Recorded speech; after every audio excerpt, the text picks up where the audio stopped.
ಅತಿ ದೊಡ್ಡ ಇಲಾಖೆ, ಅತಿ ಹೈಯೆಸ್ಟ್ ಸಮಸ್ಯೆ ಇರ್ತಕ್ಕಂಥ ಇಲಾಖೆ ಕೊಟ್ರು. ಸೊ ಅಲ್ಲಿಗೆ ಏನ್ ಸೂಕ್ಷ್ಮವಾಗಿ ನಂಗೆ ಹೇಳಿದ್ರು, ಸಮಸ್ಯೆ ಏನು ಅಂತ ಅರ್ಥ ಮಾಡ್ಕೊಂಡು ನೀನು ಹೋಗಿ ಭಾಷಣ ಹೊಡಿಯೋದಲ್ಲ. ಸೊ ಸಮಸ್ಯೆನ ಅರ್ಥ ಮಾಡ್ಕೊಂಡಾಗ ಹೆಜ್ಜೆ ನೀಡೋದು ನನ್ನ ಕರ್ತವ್ಯ. KPS is part of it ಅಷ್ಟೇ. ನಾವು ಬಂದಾಗ ಹಿಂದಿನ ಸರ್ಕಾರದವ್ರು ಮಾಡಿಟ್ಟಿದ್ರು, ಕಾಡಾಂತರದಿಂದ ಯಾಕೆ ಅದನ್ನ ಮುಂದೆ ಒರೆಸ್ಲಿಲ್ಲ ಗೊತ್ತಿಲ್ಲ, ಲೀಗಲ್ ಅಂತ ಹೇಳ್ಬಿಟ್ರು.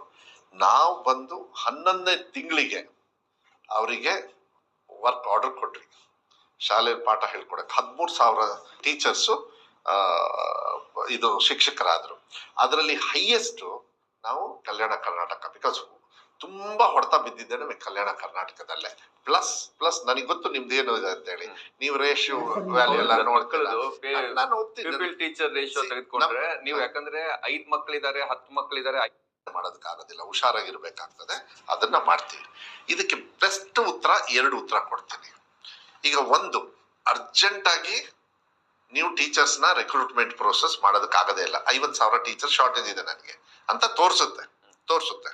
ಒಂದ್ ಕಡೆಗೆ ಹೆಚ್ಚುವರಿ ಟೀಚರ್ಸ್ ಇದ್ದಾರೆ, ಒಂದು ಕ್ಲಾಸಲ್ಲಿ ಹೆಚ್ಚು ಟೀಚರ್ಸೇ ಇದ್ದಾರೆ, ಇನ್ನೊಂದ್ ಕಡೆಗೆ ಟೀಚರ್ಸೇ ಇಲ್ಲ. ಸೊ ಫಸ್ಟ್ ಏನ್ ಮಾಡಿದೆ, ಸೊ ಮಾನ್ಯ ಸಿದ್ದರಾಮಯ್ಯ ಸಾಹೇಬ್ರಿಗೆ ಹೇಳಿದೆ, ಸರ್ ಟೀಚರ್ಸ್ ನ ಸಡನ್ ಆಗಿ ನೀವು ಕೊಡೋದಕ್ಕಾಗೋದಿಲ್ಲ ಸರ್, ಅದು ಸಿಸ್ಟಮ್, ಅದಕ್ಕೆ ರೂಲ್ಸ್ ಅಂಡ್ ರೆಗ್ಯುಲೇಷನ್ಸ್ ಇದೆ. ನಂಗೆ ಅತಿಥಿ ಶಿಕ್ಷಕರನ್ನ ಫುಲ್ ಕೊಟ್ಟುಬಿಡಿ ನೀವು 1ನೇ ತಾರೀಕೆ. ಲಾಸ್ಟ್ ಟೈಮ್ ಬಜೆಟ್ ಅಲ್ಲಿ ಅನೌನ್ಸ್ ಮಾಡಿಸ್ದೆ, ನೀವು ನೋಡಿ ಬಜೆಟ್ ಅಲ್ಲೇ ಈ ಸತಿಗೆ ಮಕ್ಕಳ ಹಿತದೃಷ್ಟಿಯಿಂದ ಅವ್ರಿಗೆ ಯಾವುದೇ ತರದ ಕಲಿಕೆಗೆ ತೊಂದರೆ ಆಗ್ಬಾರ್ದು ಅಂತ ಹೇಳಿ ಇಡೀ ವರ್ಷಕ್ಕೆ ಅತಿಥಿ ಶಿಕ್ಷಕರನ್ನ ಅಟ್ ಎ ಟೈಮ್ ನೇಮಕಾತಿ ಮಾಡಬೇಕು ಅಂತ 51,000 ಟೀಚರ್ಸ್ ನ ನೇಮಕಾತಿ ಮಾಡಿದ್ವಿ. ಅಂದ್ರೆ ಅತಿಥಿ ಶಿಕ್ಷಕರನ್ನ ಯಾರು ನೇಮಕಾತಿ, SDMC ಅವರು. ಈಗ ಒತ್ತಡ ಇರೋರು ಯಾರು, ಅವರೇ ಅಲ್ಲಿ ತೀರ್ಮಾನ ಮಾಡೋರು. ನಾನು ಮಿನಿಸ್ಟರ್ ಆಗಿ ನನ್ನ ಆಫೀಸರ್ಸ್ ನನ್ನ ಡಿವಿಷನ್ ಅವ್ರು ಕೊಡ್ಲೇ ಇಲ್ಲ. ಸೊ ಟೀಚರ್ಸ್ ನ ಫಸ್ಟ್ ಕೊಟ್ಬಿಟ್ವಿ ನಾವು.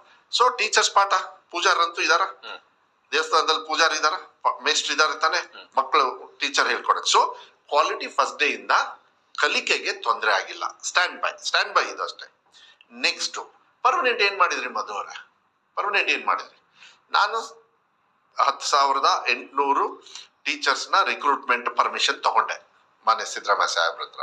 ಕಲಬುರಗಿಯಲ್ಲಿ ನಾವು ಏನು ಕ್ಯಾಬಿನೆಟ್ ಮೀಟಿಂಗ್ ಮಾಡ್ತೀವಿ, ಅದರಲ್ಲಿ ಅವತ್ತಿಗೆ ಸುಮಾರು 80% ಯಾವ್ದಾವ್ದು ಹುದ್ದೆಗಳಿದಾವೆ ಎಲ್ಲ ಇಲಾಖೆನೂ ನಂದು ಸೇರಿ, ನಂದ ಹೈಯೆಸ್ಟ್ ಬರೋದು, ನೀವೆಲ್ಲ 80% ರಿಕ್ರೂಟ್ಮೆಂಟ್ಗೆ ಕ್ಯಾಬಿನೆಟ್ ಓಕೆ ಮಾಡುತ್ತೆ.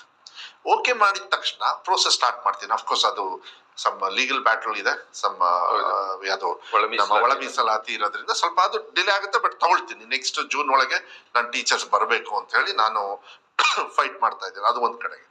ನಾನು ತಗೊಳ್ಬೇಕಾದ್ರೆ 10,500 ಇದನ್ನ 5,000 ಇಡೀ ರಾಜ್ಯಕ್ಕೆ ತಗೊಂಡೆ, 2/3.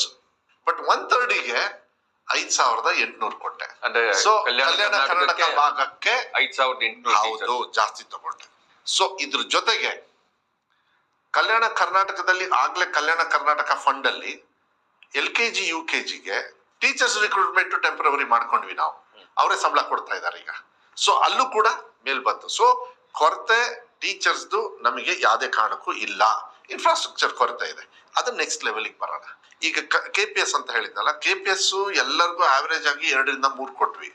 ಕಲ್ಯಾಣ ಕರ್ನಾಟಕ ಭಾಗದಲ್ಲಿ